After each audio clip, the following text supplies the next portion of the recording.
Shalom Bapak-bapak, Ibu-ibu, saudara-saudari terkasih di dalam Tuhan Yesus Kristus.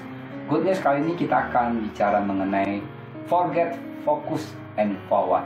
Kita lihat di Kejadian 50 ayat 20 dikatakan, memang kamu telah mereka-rekakan yang jahat terhadap aku, tetapi Allah telah mereka-rekakannya untuk kebaikan, dengan maksud melakukan seperti yang terjadi sekarang, yakni memelihara hidup suatu bangsa yang besar.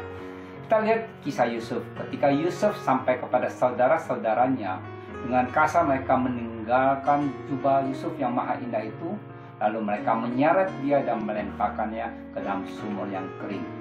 Dalam perjalanan hidup Yusuf, ia terjerambab bukan hanya ke dalam lubang sumur yang kering, namun juga ke dalam lubang penderitaan kehidupan yang paling dalam. Ia dijual sebagai budak ke Mesir, ia dijebloskan ke dalam penjara untuk kesalahan yang ia tidak lakukan. Ia dilupakan orang yang pernah ia tolong, tapi ia tidak menaruh rasa dendam apapun kepada mereka semuanya. Bagaimana Yusuf bisa menjadi penguasa di Mesir? Satu, Tuhan menyertai Yusuf. Ketika Tuhan menyertai Yusuf, ia menjadi seorang yang selalu berhasil dalam pekerjaannya. Ia juga mendapatkan kasih dari orang yang ia layani. Yang kedua, takut akan Tuhan. Ia takut berbuat dosa. Ia menolak dengan tegas rujukan atau godaan istri Potifar, walaupun ia harus menerima hukuman dimasukkan ke dalam penjara. Ketiga, mengampuni.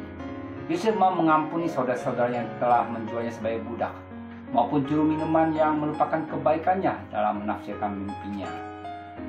Ingat, forget, focus, forward. Yusuf mengerti segala sesuatu yang terjadi ada rencana Tuhan baginya dan akan mendatangkan kebaikan. Lupakan hal-hal buruk yang terjadi di masa lalu.